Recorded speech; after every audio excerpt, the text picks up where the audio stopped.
ఆయన నేను ఆత్మ, ఇది ఆత్మచేత ధరింపబడినది. సర్వకాలముల యందు ఆ సత్యమైనటువంటి నేను యందు మాత్రమే విహరిస్తుండేవారు ఆయన. అందుకే తరచుగా చెప్పేవారు, అద్దె కొంపలో ఉన్న వాళ్ళం అంటుండేవారు. అద్దె కొంపలో ఉన్న యజమాని ఎప్పుడు సొంత ఇల్లు కట్టుకుందామా అని చూస్తూ ఉంటాడు. సొంత ఇంట్లోకి వెళ్ళిపోయిన తర్వాత అమ్మయ్యా సొంత ఇంట్లోకి వచ్చేసానని ఎంత చిన్న ఇల్లైనా అందులో అణిగిపోతాడు. అణిగిపోయి సంతోషంతో, అణిగిపోవడం అంటే అందులో అంత సంతోషంతో ఇమిడిపోతాడు. అలా ఇది అద్దె కొంప. ఈ లోపల ఉన్నవాడు బయట కాపలా పెట్టుకుంటాడు ఎవరైనా వస్తారని. ఓ కుక్క బయట తిరుగుతున్నట్టే ఊపిరి తిరుగుతూ ఉంటుంది లోపలికి బయటికి. లోపల ఉన్నవాడు లోపల ఉంటాడు, ఏవీ లోపలికి రావు. బయటికి పోయేటప్పుడు ఈ కుక్కని కూడా పట్టుకుపోతాడు బయటికి. పోయిన తర్వాత లోపల ఉన్నవాడు పోయాడు లేరా అని కొంప ఖాళీగానే ఉందని ఇందులోకి చీమలు పురుగులు కూడా దూరుతాయి కదా. మరి దూరకుండా ఎలా ఉంటాయి? నేనే ఒకసారి ప్రత్యక్షంగా చూశా. మా అమ్మగారు శరీరం విడిచిపెట్టినప్పుడు ఆవిడ అంత్యేష్టి సంస్కారానికి శ్మశానానికి వెళ్ళి కూర్చొని పూజ చేస్తుంటే ఇంతంత పురుగులు నా తొడల కింద చేరి ఇలా నోళ్లు విప్పి ముట్టుకుంటున్నాయి. నేను హడిలిపోయి ఇదేమిట్రా ఇన్ని చెద పురుగుల్లో పట్టేశాయని ఆ పూజ చేయిస్తున్న ఆయన వంక చూస్తే ఆయన అన్నాడు, భయపడకండి, వాటికి తెలుసు ముట్టుకుంటాయి, అవి ముట్టుకుని చెప్పేస్తాయి బతికున్నాడో లేదో. ప్రాణం పోయినవాడైతే అరగంట అయ్యేటప్పటికి శరీరం ఉండదు, ముక్కల కింద కొరికేస్తాయి. అవి అన్నీ వచ్చి ముట్టుకుంటాయి, ఎందుకంటే ఇక్కడికి వచ్చేవన్నీ శరీరాలే కదా. చూసి ప్రాణం ఉంటే అవి వెళ్ళిపోతాయి, కాసేపటికి వెళ్ళిపోతాయి మీ దగ్గర నుంచి. ప్రేతాన్ని మాత్రం తింటాయి, ఏం భయపడకండి అన్నాడు. నేను అలాగే కూర్చున్నాను. వచ్చి కొద్దిగా ఇలా ముట్టుకుని ఒక్కటి కూడా కొరికేది కాదు. ఓ వీడికి ఇంకా ప్రాణం ఉందనుకునేవి, వెళ్ళిపోయేవి. రమణులు మహానుభావుడు ఆయన చెప్పింది యథార్థం అనడానికి నేను సరిపోను, ఆయన నోటి వెంట వచ్చిందే సత్యం. కాబట్టి ఆ కుక్క తిరుగుతున్నంతసేపు లోపలికి రావు. ఆ కుక్కని పట్టుకుని యజమాని వెళ్ళిపోతే అప్పుడు అన్నీ ఇందులోకి ప్రవేశిస్తాయి. సొంత ఇంటికి చేరిపోతే దీపం ఉండగా ఇల్లు చక్క పెట్టుకుని సొంత ఇంటికి వెళ్ళిపోయాడే వాడు శాశ్వతమైన ఆనందాన్ని అనుభవిస్తాడు. సొంత ఇంటికి వెళ్ళిపోవడం అంటే ఆత్మలోకి ప్రవేశించేసినటువంటి వాడు ఇక ఈ సంబంధంతో ఉండడు, విషయవాసనల వెంట తిరగడు. కాబట్టి నిరతిశయమైన శాంతితో ఆనందంతో ఉంటాడనేవారు. చిన్న చిన్న సందర్భాలను అడ్డుపెట్టి ఎంత అద్భుతంగా మాట్లాడేవారు. పరమేశ్వరుడు ఈ ప్రపంచంలో ఎవరిని ఎందుకు సృష్టిస్తాడు అన్నదానికి ఏదో ఒక హేతు ఉంటుంది. ఎందుచేత అంటే ఆయన సృష్టి యందు అయోమయం ఉండదు. వికసనము అని సృష్టి యందు చాలా స్పష్టమైనటువంటి అవగాహనతో ఒక వ్యూహంతో ఈశ్వరుడు ఈ సృష్టి కార్యక్రమాన్ని నిర్వహణ చేస్తూ ఉంటాడు. అందుచేత ఈ ప్రపంచంలోకి వచ్చేటటువంటి ప్రతి జీవి కూడా ఏదో ఒక విషయం కోసమే వస్తూ ఉంటారు. ఆయా జీవుల యొక్క పూర్వజన్మలలో చేసినటువంటి పాపపుణ్యాల్ని దృష్టిలో పెట్టుకుని సుఖదుఖములుగా నిర్ణయం చేసి ఈ జన్మలో ఇలా అనుభవించవలసి ఉంటుంది అని ఈశ్వరుడు వాళ్ళని తీసుకొస్తాడు. అందుకే భగవాన్ రమణులు 1కి 10 మాటలు ఒకటే మాట చెప్తూ ఉండేవారు. ఎవరు ఎన్ని చేసినా జరగవలసినది జరుగుతూ ఉంటుంది అంటుండేవారు. కారణం ఏమిటంటే అదే పరమాచార్య స్వామి వారు కూడా తరచుగా అంటూ ఉండేవారు. ఒక వ్యక్తి ఈ దుఃఖాన్ని ఈ జన్మలో ఇలా అనుభవించాలి అని ఈశ్వరుడు నిర్ణయం చేస్తే అది అలాగే జరుగుతుంది. కానీ ఏ వ్యక్తి జీవితానికి పరమార్థం లేకపోవడం అన్నది ఉండదు. కారణం ఏమి అంటే బుద్ధి అని ఒకటి ఇస్తాడు. ఆ బుద్ధిని సక్రమంగా వినియోగించుకున్న నాడు బాహ్యంలో అందరికీ అబ్బా ఎంత కష్టంతో కూడుకున్న జీవితమో అనిపించినటువంటి వ్యక్తి అద్భుతమైనటువంటి స్థితిని పొంది మళ్లీ పునరావృత్తిని పొందవలసిన అవసరం లేనటువంటి శాశ్వతమైన శివసాయుధ్య స్థితిని పొందడానికి కూడా అవకాశం ఏర్పడుతుంది. ఇది నిరూపణం చేసేటటువంటి ఒక అద్భుతమైనటువంటి వ్యక్తి యొక్క గాథ భగవాన్ రమణుల జీవితంతో ముడిపడింది. సూరి నాగమ్మ గారని ఆధునిక కాలంలో భగవాన్ రమణ మహర్షి యొక్క తత్వాన్ని తెలుసుకోవాలి అనుకున్న వాళ్ళందరూ కూడా తప్పకుండా చదివేటటువంటి గ్రంథాలు 2 ఉంటాయి. ఒకటి శ్రీ రమణలీల అని కృష్ణ భిక్షు అన్న ఆయన రచన చేశారు, చాలా అద్భుతమైనటువంటి గ్రంథం. అలాగే సూరి నాగమ్మ గారి లేఖలు. ఆవిడ పుట్టుకతో నిజంగా అయ్యి బాబోయ్ ఇన్ని కష్టాలా ఒక్క మనిషికి అనిపిస్తుంది. అసలు ఈవిడ కష్టాలు అనుభవించడానికే పుట్టిందా అన్నట్టుగా పుట్టారు ఆవిడ మహాతల్లి. మనకి కృష్ణా జిల్లాలో విజయవాడ దగ్గర మంగళగిరికి 30 కిలోమీటర్ల దూరంలో 30 మైళ్ళ దూరంలో ఒక గ్రామం. ఆ గ్రామం ఆ కొలను రాయి అని, ఆ గ్రామానికి పక్కనే కలువ కొలను. ఆ కలువ కొలను అనబడేటటువంటి గ్రామంలో భోగీశ్వరుడు అన్న పేరుతో పరమేశ్వరుడు ఆరాధింపబడుతుండేవాడి శివాలయం. ఆ గ్రామంలో ఒక గొప్ప కుటుంబం, చాలా పెద్ద ఇల్లుట వారిది. అటువంటి ఇంటికి యజమానిగా ఉండి చక్కగా సంతానంతో సంతోషంగా ఉన్నటువంటి వ్యక్తి ఒకరున్నారు. ఆయన పేరు దోర్బల చినవెంకట శాస్త్రి గారు అని. వారికి పెద్ద కొడుకు పేరు వెంకట వ్యాఘ్ర నృసింహ శాస్త్రి. తర్వాత కుమార్తె, ఆమె పేరు కనకదుర్గ. ఆ తర్వాత మళ్ళీ ఇంకొక కొడుకు, ఆయన పేరు శేషాద్రి శాస్త్రి. ఆ తర్వాత ఇంకొక కొడుకు శోభనాద్రి శాస్త్రి.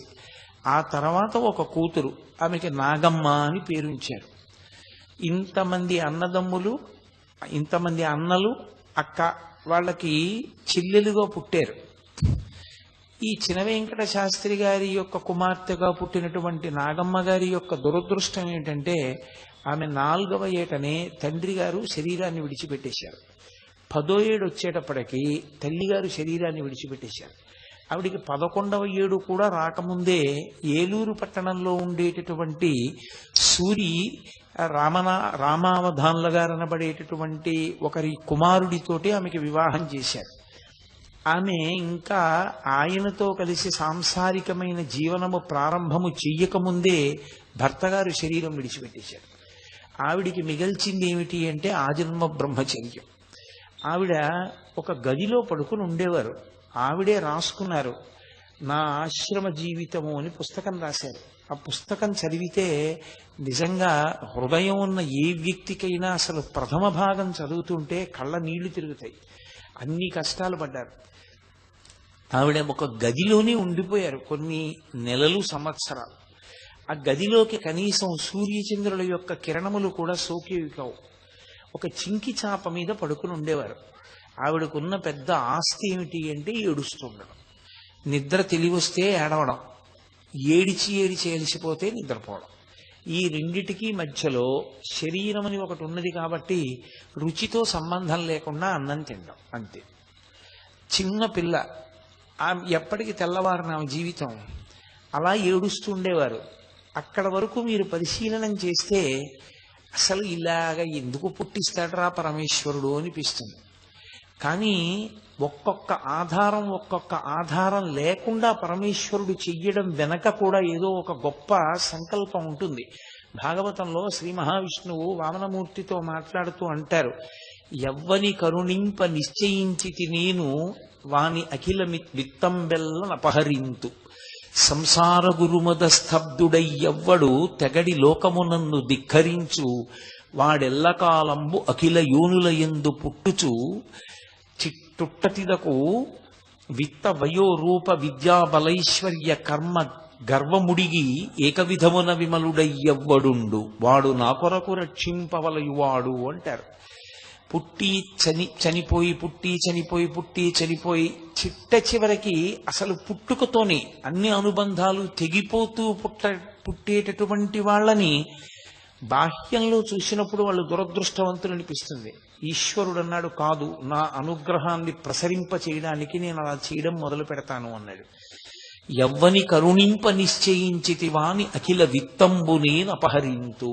వాడి ఐశ్వర్యాన్ని, వాడికి నా అన్న వాళ్ళు లేకుండా చేయడం కూడా నేను ఇచ్చేటటువంటి మహద్భాగ్యమే అని గుర్తించెదరుగాక.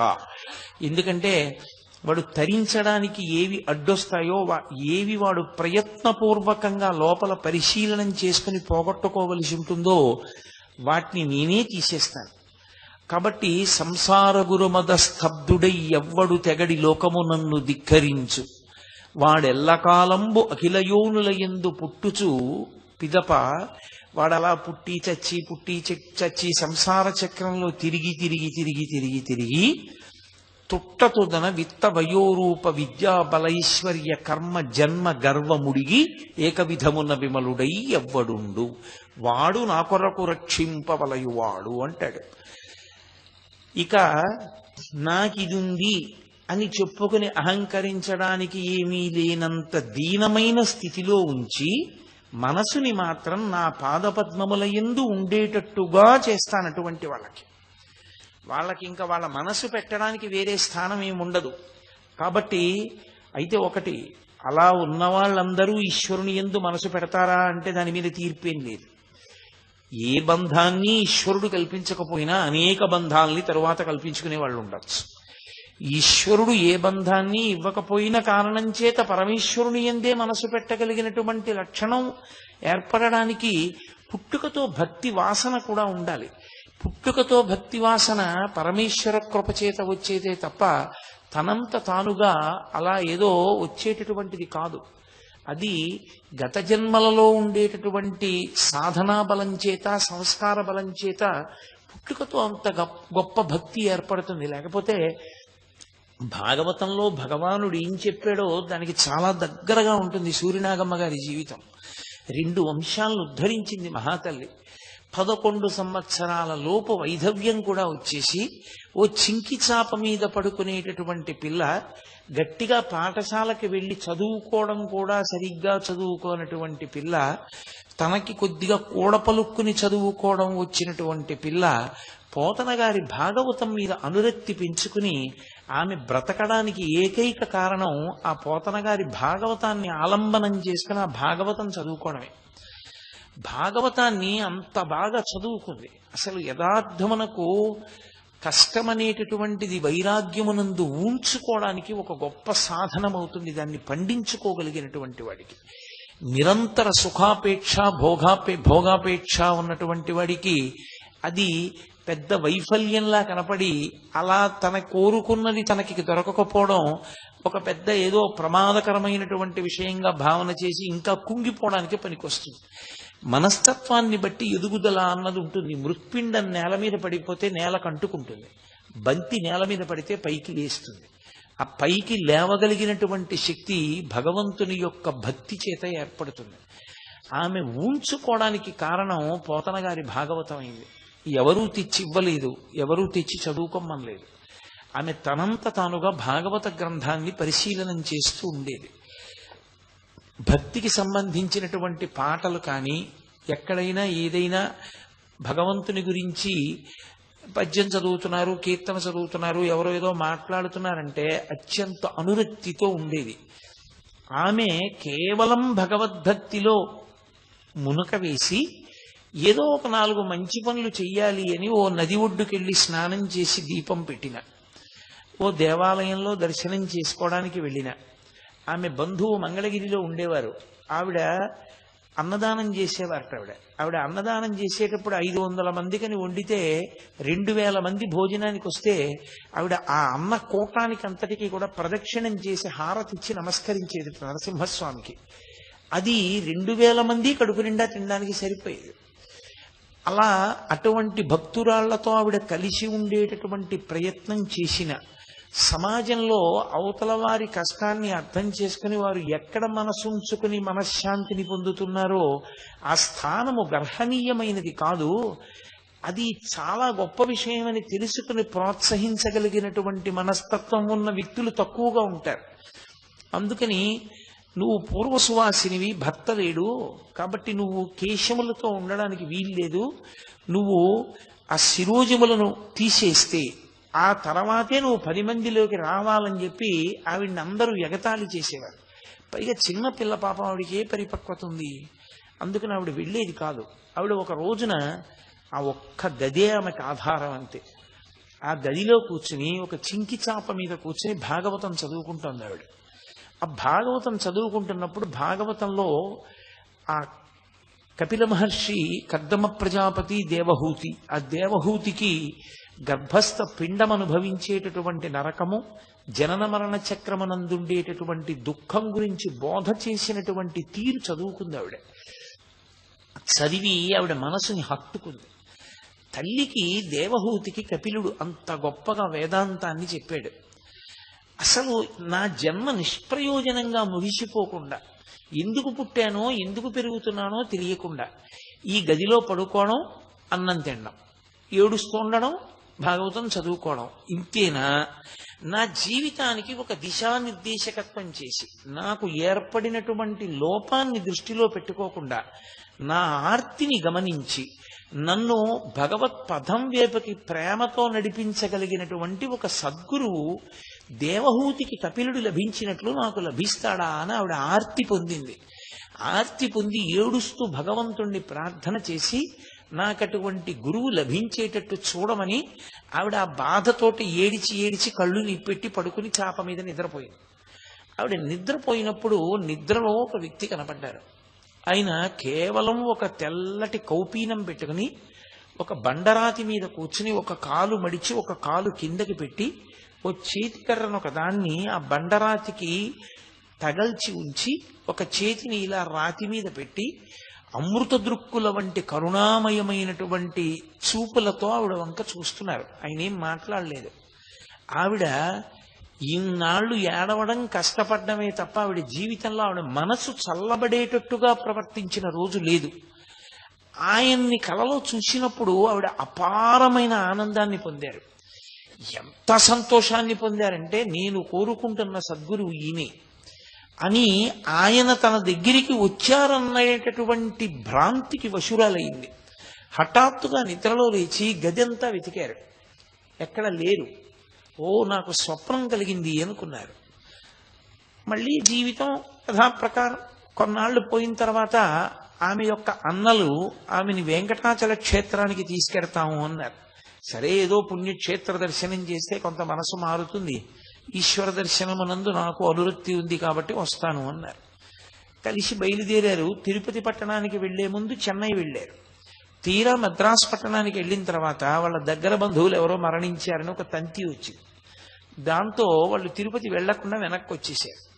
ఇది కూడా ఇలా ప్రతిబంధకం వచ్చింది, వెంకటాచల క్షేత్రానికి వెడదామంటే అని ఆవిడ మరింత నిస్పృహకి లోనయ్యి ఇక ఇంట్లో ఉండడం కూడా ఇష్టం లేక, ఏముంది బంధువులందరూ కూడా ఆవిడ్ని చూసేవాళ్ళు, దురదృష్టవంతురాలు అనేవాళ్ళు, ఆవిడ కనపడింది అనేవాళ్ళు, రకరకాల మాటలు అంటుండేవాళ్ళు. ఆవిడ భరించలేక అన్నగారులను అడిగి, నేను ఒక్కదాన్నే ఎక్కడైనా పుణ్యక్షేత్రానికి వెళ్ళిపోతానని అడిగారు. అన్నలు ప్రేమ కలిగిన వారే ఆవిడ రాసిన పుస్తకాన్ని బట్టి. వాళ్ళు, ఒక్కదానివి వద్దమ్మా, నీకు అటువంటి క్షేత్రవాసం ఒక్కదానివి ఉండడానికి అంత అనువైన పరిస్థితులు కావని, ఆఖరికి ఆవిడ పుట్టిన ఊళ్ళోనే వాళ్ళ నాన్నగారి ఇల్లు చాలా పెద్ద ఇల్లు. ఆ ఇంట్లో ఆవిడ వ్రాసుకున్న దాన్ని బట్టి అయితే పగటిపూట నేను తిరిగేదాన్ని, రాత్రిపూట పాములు తిరుగుతుండేవి, నేను వాటి జోలికి వెళ్ళను, అవి నా జోలికి రావు అని రాశారు. ఆ 2 వాక్యాలు చాలా ఆవిడ పడ్డ కష్టానికి నిదర్శనం.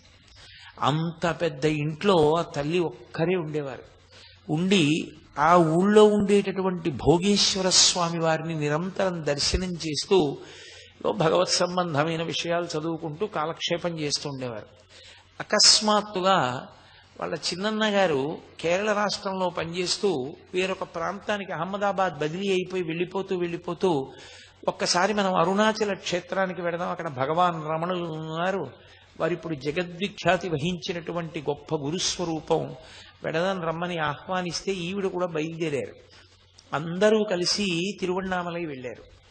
తిరువణ్ణామలై వెళ్ళి ఈవిడ రమణ మహర్షి యొక్క దర్శనానికి వెళ్ళాలి, కానీ అప్పుడు కూడా ఈవిడ మనస్సు పూర్తిగా నిలబడలేదు. సరే, తిరిగి వెళ్ళిపోయారు. వెళ్ళిపోయిన తర్వాత తిరువణ్ణామలై వెడతాను అని అడిగితే ఎవరు సహకరించలేదు వెళ్ళడానికి. ఒక్కతేనే వెళ్ళమన్నారు అన్నగారు. ఎప్పుడు ఒక్కతే ఆవిడ వెళ్ళిన పాపానికి పోలేదు, తెలియదు ఆవిడికి ఏమీ. సరే, అలాగే ట్రైన్లో రిజర్వేషన్ చేయించారు, ఆవిడ ఎక్కారు. ఏదో వెడుతూ తిరుపతిలో దిగిపోయారు ఎవరో చెప్తే. దిగి శ్రీకాళహస్తి, వెంకటాచలం దర్శనం చేసుకుని తిరువణ్ణామలైకి చేరుకున్నారు. ఆ రోజుల్లో బ్రేక్ జర్నీ అని ఉండేది. ఆ బ్రేక్ జర్నీ రాయించుకుని కాళహస్తి, తిరుపతి కూడా దర్శనం చేశారు.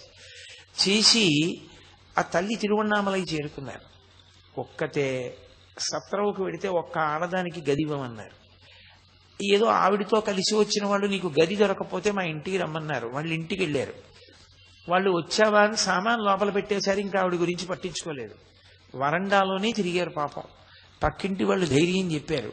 నిజంగా ఎంత కష్టపడిందో అనిపిస్తుంది ఆవిడ జీవితం చదువుతుంటే. ఆవిడ ఆ వరండాలోనే పడుకుని మర్నాడు స్నానం చేసి పొద్దున్నే తిరువణ్ణామలై రమణాశ్రమంలోకి వెళ్ళారు. అసలు ఆవిడ రాత్రే వెడదాం అనుకున్నారు. చీకటి పడిపోయిన తర్వాత 6, 7 దాటిపోయిన తర్వాత ఇక స్త్రీలకి ప్రవేశం లేదు ఆశ్రమంలో, ఉండనివ్వరు అన్నారు. అంటే మహాతల్లి పొద్దున్నే వెళ్ళారు లోపలికి. భగవాన్ లేరు అప్పటికి, కొండ మీదకి వెళ్ళారు. వస్తారు, కూర్చోమన్నారు. ఆవిడకి తెలిసిన బంధువులు ఉన్నారు, కూర్చున్నారు. కొంతసేపు ఆగి రమణ మహర్షి తిరిగి వచ్చారు. వారు ఎక్కువ మాట్లాడేవారు కాదు. ఆయన ఒక సోఫాలో, రాతి సోఫాలో పడుకున్నారు. పడుకుంటే ఈ సూర్యనాగమ్మ గారు అక్కడే కూర్చుని రమణుల వంక చూస్తున్నారు. రమణులు ఆవిడ వంక తదేకంగా చూశారు. గతంలో ఆవిడికి స్వప్నంలో వచ్చినప్పుడు చూసినటువంటి సద్గురువు యొక్క చూపులకు ఆవిడ ఎటువంటి ప్రశాంతతని పొందారో అటువంటి ప్రశాంతతని పొందారు. విచిత్రం ఏమిటంటే రమణ మహర్షి శరీరం పడిపోయే పర్యంతము మధ్య మధ్యలో అన్నగారుల ఇంటికి అప్పుడప్పుడు వెళ్ళి రావడమే తప్ప ఆవిడ అరుణాచలంలోనే ఉండిపోయారు. అరుణాచలంలోనే ఉండిపోయినా రమణ మహర్షి ఆమెను ఎప్పుడు నీ భర్త పోయాడు, నువ్వు ఒక్కదానివే ఉంటున్నావు అన్న మాట ఆయన తేలేదు. ఆవిడ్ని భగవంతుడి వైపుకి ఎలా నడిపించాలో అలా జాగ్రత్తగా ఆయన ఎప్పుడెప్పుడు ఏ మాట మాట్లాడాలో ఆ మాట మాట్లాడుతూ ఆవిడ్ని నడిపించారు. ఆవిడ జీవితం ఎంత సార్థక్యాన్ని పొందిందంటే ఒకానొకప్పుడు ఆవిడ ఒక పత్రికకి వ్యాసాలు రాసేవారు. ఆ తర్వాత మానేశారు. ఆ పత్రిక వస్తే దాని అడ్రస్ రమణాశ్రమానికి ఇస్తే ఆ పత్రిక వచ్చింది. ఇది ఎలా వచ్చిందని అడిగారు. నేను గతంలో వ్యాసాలు రాశాను, ఆ పత్రికే వచ్చింది ఇక్కడికి ఏం చెప్పారు. అకస్మాత్తుగా రమణ మహర్షి నోటి వెంట ఒక మాట వచ్చింది. భగవానుల నోటి వెంట వచ్చిన మాట ఎందుకు వ్యర్థమైపోతుంది? ఆయన నోటి వెంట వచ్చింది అంటే అంతే. ఇంకా ఆయన పక్కనున్న వాళ్ళని పిలిచి ఈమె పత్రికలకు విషయదానం చేస్తుందో అన్నారు. ఆవిడ తెల్లబోయారు. ఏమిటి పత్రికలకు విషయదానం చేస్తుంది అంటున్నారు నన్ను అనుకున్నారు. కానీ ఇప్పుడు నేను మొత్తం ఆ చరిత్ర అంతా చెప్పడం కుదిరే విషయం కాదు. తదనంతర కాలంలో సూర్యనాగమ్మ గారు ఈ దేశానికి కాదు ప్రపంచానికే ఒక మహోపకారం చేశారు. ఆవిడ రమణ మహర్షి ఆశ్రమంలో కూర్చుని అసలు భగవానులు నోరు విప్పి మాట్లాడేదే బహు తక్కువ. ఆయన మాట్లాడిన ప్రతి మాట వెనక ఏదో సందేశం ఉంది. ఆయన ఎప్పుడెప్పుడు నోరు విప్పి వచ్చిన వాళ్లతో ఏ మాట మాట్లాడినా ఆవిడ వెంటనే దాన్ని ఉత్తరం వ్రాసి వాళ్ళ అన్నగారికి పంపిస్తుండేవారు. వాళ్ళ అన్నగారు ఈ ఉత్తరాలన్నీ దాచారు. దాచి రమణులు ఎప్పుడెప్పుడు ఏ మాటలు మాట్లాడారో ఆ మాటలన్నింటినీ సూర్యనాగమ్మ లేఖలు అన్న పేరుతో పుస్తకంగా ప్రచురించారు. అది ప్రథమ భాగం, ద్వితీయ భాగం, తృతీయ భాగం, చతుర్థ భాగం అని 4 భాగాలుగా ముద్రణ పొందింది. నిజంగా ఆవిడ రచనా శైలి చూస్తే ఎంత అద్భుతంగా ఉంటుందో. మీరు రమణాశ్రమ లేఖలు చదువుతుంటే మీరు రమణ మహర్షి శరీరంతో ఉన్న రోజుల్లో నిజంగా తిరువణ్ణామలైలో రమణ మహర్షి ఆశ్రమంలో కూర్చున్నటువంటి అనుభూతిని పొందుతారు. ఎన్ని విషయాలకు అందులో పరిష్కారాలు లభిస్తాయి. రమణుల దగ్గరికి రకరకాల వ్యక్తులు వస్తుండేవారు, రకరకాల ప్రశ్నలు అడుగుతుండేవారు. అన్నిటికీ కూడా ఆయా వ్యక్తులకు ఆయా వ్యక్తులు ఉన్న ఆశ్రమానికి తగిన రీతిలో ఆయన జవాబు చెప్తుండేవారు. ఎప్పుడెప్పుడు రమణ మహర్షి ఏ జవాబు చెప్పారో దాన్ని ఒక్క అక్షరం కూడా విడిచిపెట్టకుండా అంత జాగ్రత్తగా ఆవిడ ఉత్తరం రాసి అన్నగారికి పంపారు. ఆ అన్నగారు అంత శ్రద్ధగాను దాచారు. దానివల్ల రమణ మహర్షి నోరు విప్పడం అనేటటువంటిది కావ్యకంఠ గణపతి ముని వలన సాధ్యమైతే నోరు విప్పి రమణ మహర్షి ఎప్పుడెప్పుడు ఏం మాట్లాడారు అన్నది ప్రతిరోజు తేదీ సమయంతో సహా ఆయా సందర్భాలు ఆయన మాట్లాడిన మాటలు ప్రపంచానికి అందడానికి ప్రధానమైన కారకురాలు సూర్యనాగమ్మ గారు. ఆ తల్లి రమణుల యొక్క సేవలో రమణ మహర్షిని గురువుగా స్వీకరించి అభ్యున్నతి మార్గంలో ప్రయాణం చేసి తన జీవితాన్ని తరింప చేసుకున్నారు. రమణ మహర్షి శరీరం పడిపోయేటటువంటి సమయంలో ఒక చిన్న గదిలో ఉన్నారు. ఆయన పక్కనే ఓ చిన్న స్నానాల గది ఒకటి ఉండేది. మీరందరూ చూసి ఉంటారు. అరుణాచలం వెళ్ళిన వాళ్ళు ఆ రమణాశ్రమంలో చాలా చిన్న గది, ఆ చిన్న గదిలోనే ఆయన శరీరాన్ని విడిచిపెట్టే పర్యంతము పడుకున్నారు. ఆ గదిలో పడుకుని ఉన్నప్పుడు ఆఖరణ ఆయన ఇంకా శరీరం విడిచిపెట్టేస్తారన్న రోజున కొన్ని వేల మంది వచ్చేసారు ఆయన దర్శనానికి. ఇంతమంది వస్తే దర్శనం కష్టమని వీళ్ళందరినీ కూడా ఒక వరుస క్రమంలో నిలబెడుతున్నారు పోలీసులు. కాబట్టి ఆవిడికి దర్శనం చేసేటటువంటి అవకాశం కూడా లేదు. ఇంకా ఆఖరణ బాగా ఎత్తుగా ఉన్న ప్రదేశం మీదకి ఎక్కి నిలబడి చూస్తున్నారు ఆవిడ గదిలోకి. భగవాన్, నా జీవితంలో ఎన్నో పర్యాయాలు మీ దగ్గర కూర్చుని మీరు చెప్పిన మాటలు విన్నాను, ఎన్నో పర్యాయాలు ఆ మాటలన్నీ వ్రాసుకున్నాను. శాంతి లేని జీవితంలో శాంతిని పొంది భగవంతుని వైపుకి ప్రస్థానం చేశాను. ఇక మీ యొక్క కరుణాపూరితమైనటువంటి చూపులు మా మీద ప్రసరించే అవకాశం లేదా, ఒక్కసారి చూడలేరా అని ఆవిడ అంత దూరంలో నిలబడి సంకల్పం చేశారు.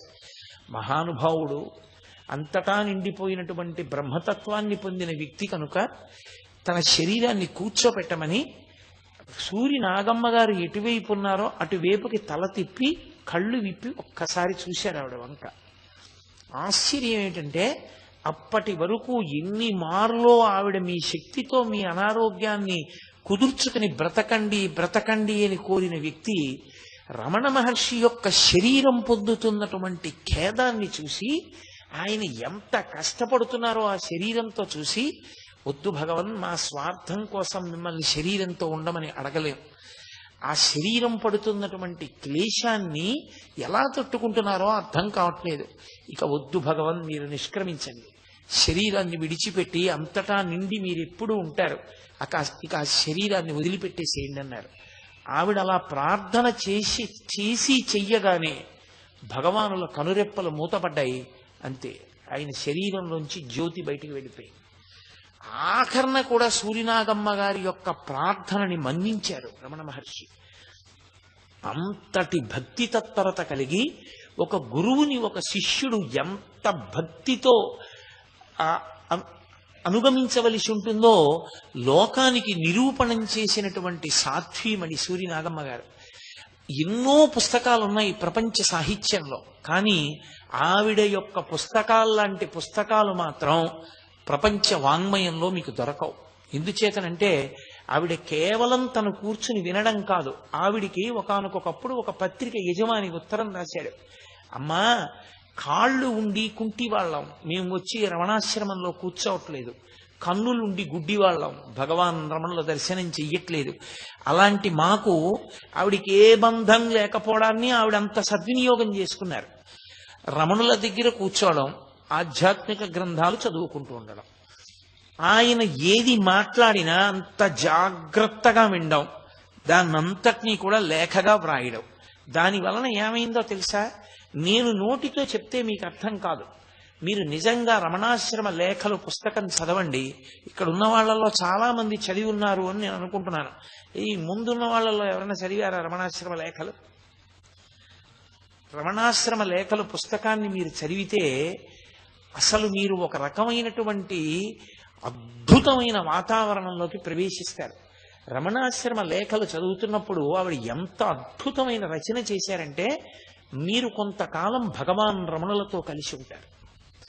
ఆమె ఆయన గోశాలలోకి ప్రవేశించడం, ఆయన ఆ హాల్లోకి ప్రవేశించడం, ఆయన సోఫాలో కూర్చోవడం, ఆయనని వచ్చినటువంటి వాళ్ళు ప్రశ్నలు అడగడం, ఆయన జవాబు చెప్పడం, గంట కొట్టినప్పుడు ఆయన లేవడం, ఆయన కారుణ్యం, ఆయన సమత్వ దృష్టి, ఆయన ఎంత సిద్ధాంతానికి కట్టుబడినటువంటి జీవనమో, ఆయన ఎంత నిస్సంగియో, అసలు శరీరం మీద ఎంత భ్రాంతి లేనటువంటి జీవితాన్ని ఆయన గడిపేవారో.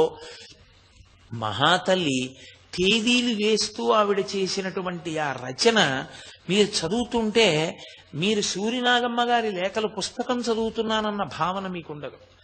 మీరు రమణాశ్రమంలోనే కూర్చున్నారు అనుకుంటారు. మీరు రమణాశ్రమంలోనే కూర్చుని రమణులు మాట్లాడుతుంటే సూరినాగమ్మ గారు కాదు విన్నది, సూరినాగమ్మ గారిలోకి మీరు ప్రవేశిస్తారు. ప్రవేశించి మీరు రమణ మహర్షి కూర్చున్నట్టు, రమణ మహర్షి మాట్లాడుతున్నట్లే మీరు అనుభవిస్తారు.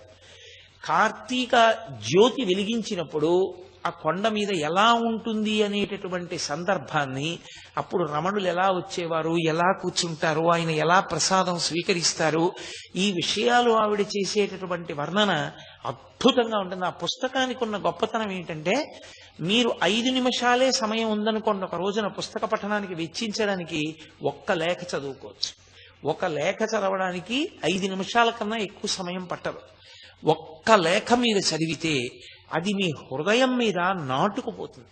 అసలు నా ఆశ్రమ జీవితము అన్న సూరినాగమ్మ గారి పుస్తకం చదివితే అద్భుతం. నేనైతే అందరికీ ఏం చెప్తానంటే, సూరినాగమ్మ గారి లేఖలన్న పుస్తకం ఇంట్లో లేకపోయినా, సూరినాగమ్మ గారి లేఖల పుస్తకాన్ని చదవకపోయినా, తెలుగువాడిగా పుట్టి ఆధ్యాత్మిక జీవనంలో అసలు ఏదో తెలుసుకోవాలనేటటువంటి జిజ్ఞాసు ఆ పుస్తకం లేకపోయినా చదవకపోయినా వాడు జీవితంలో మహద్భాగ్యాన్ని కోల్పోయినట్టే.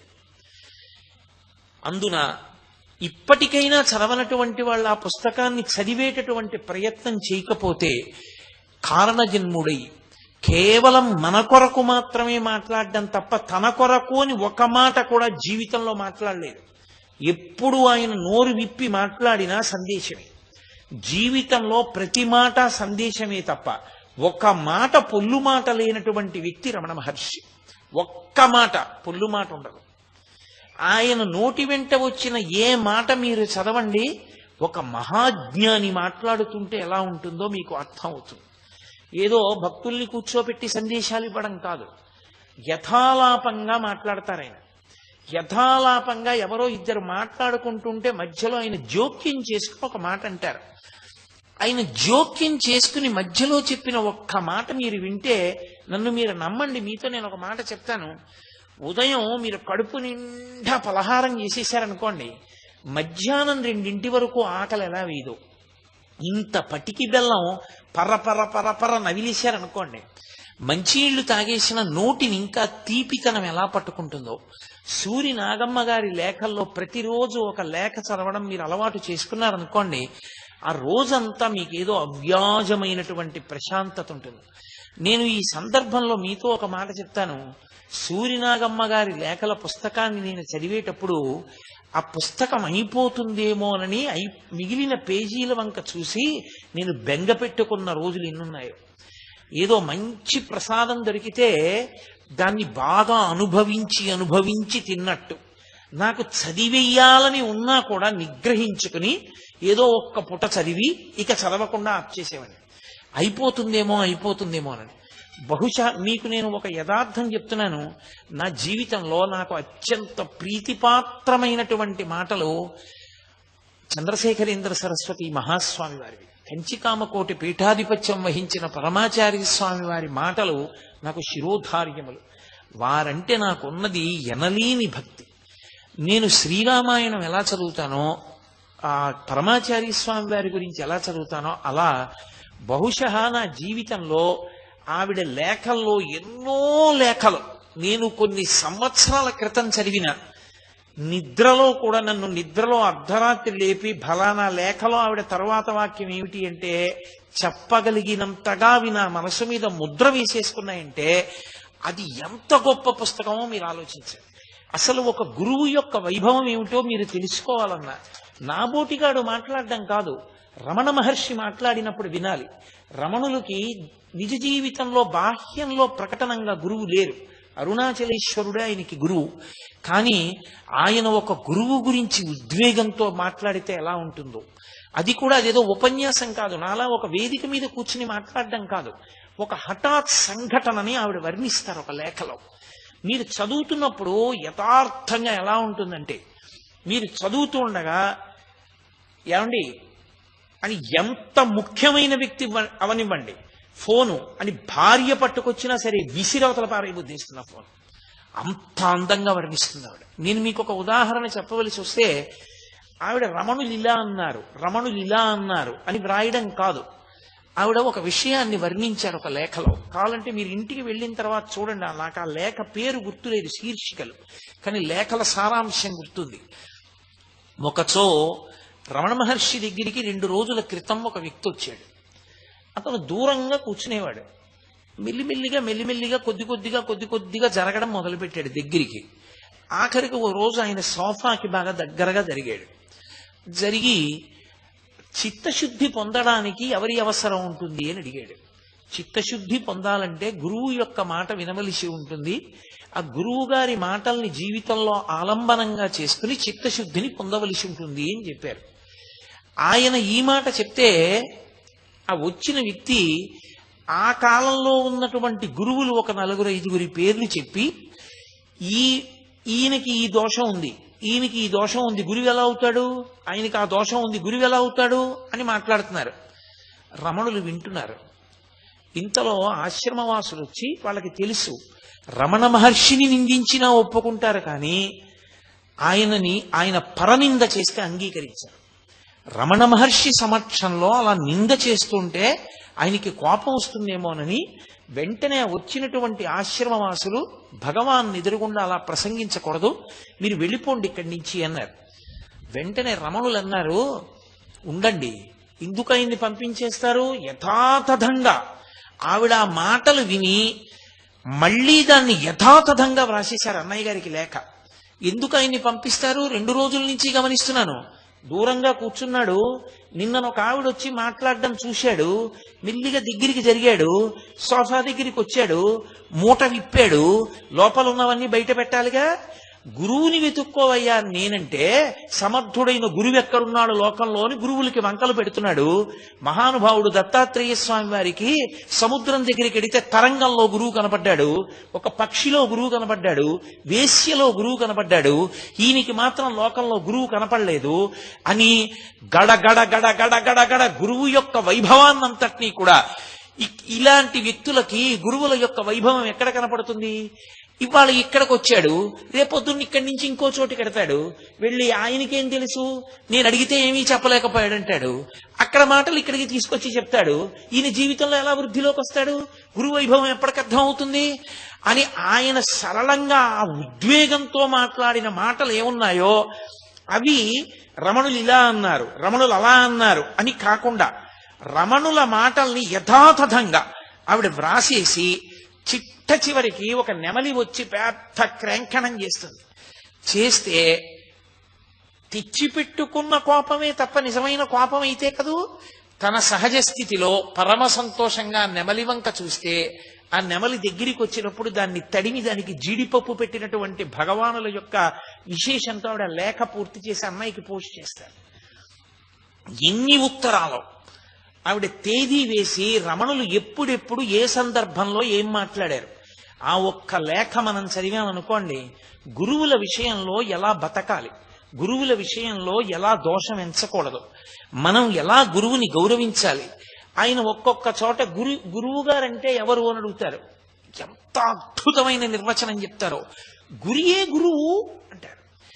ఎంత అద్భుతమైన లేఖలంటే అవి. ఒక్కొక్కసారి ఆయన వచ్చిన వాళ్లతో మాట్లాడినవి కావు ఆ లేఖలు. ఎవరో ఒక ఆయన ఏదో అంతకు పూర్వం రాసిన పద్యం ఏదో పట్టుకొచ్చి ఏదో మాట్లాడుతున్నాడు. మాట్లాడుతూ ఆయన శంకరాచార్యులు వారు చేసినటువంటి స్తోత్రంలోంచి ఒక మాట అన్నాడు. ఏదో కౌపీనవంత కలు భాగ్యవంత అన్నారు శంకరాచార్యులు వారు. గోచీ పెట్టుకున్న వాడి కన్నా ఐశ్వర్యవంతుడు ఎవరి ప్రపంచంలో. శాంతి అంతా ఆయనకే ఉంది, ఎందుకంటే విషయవాసనలన్నీ విడిచిపెట్టేశాడు. ఎప్పుడు శాంతిగా ఆత్మయందు రమిస్తూ ఉంటాడు. అందుకని కౌపీనవంత కలు భాగ్యవంత అన్నారు శంకరులు. దాని గురించి అంటుంటే మీ తువ్వాల గురించి అయ్యర్ గారు విషయం చెప్తుండేవాడు, ఏమిటది అన్నాడు ఆయన. అంటే అది వచ్చిన వాళ్ళకి సందేశం కాదు. భగవానులు నవ్వుతూ ఆ వచ్చిన అంతేవాసితో ఒక మాట చెప్పారు. అదా, నేను కొండ మీద విరూపాక్ష గుహలో ఉన్న రోజుల్లో ఒక విచిత్రం జరిగింది. మలయాళ దేశం నుంచి ఎవరో వచ్చో తువ్వాలు ఇచ్చారు. ఆయన తువ్వాలనేవారు కాదు, తుండు అనేవారు. ఓ తుండు ఇచ్చారు. ఆ తుండు అసలు నేసినప్పుడే దాని దారపోగులు అటు ఇటు చల్లుకుపోయి ఉన్నాయి.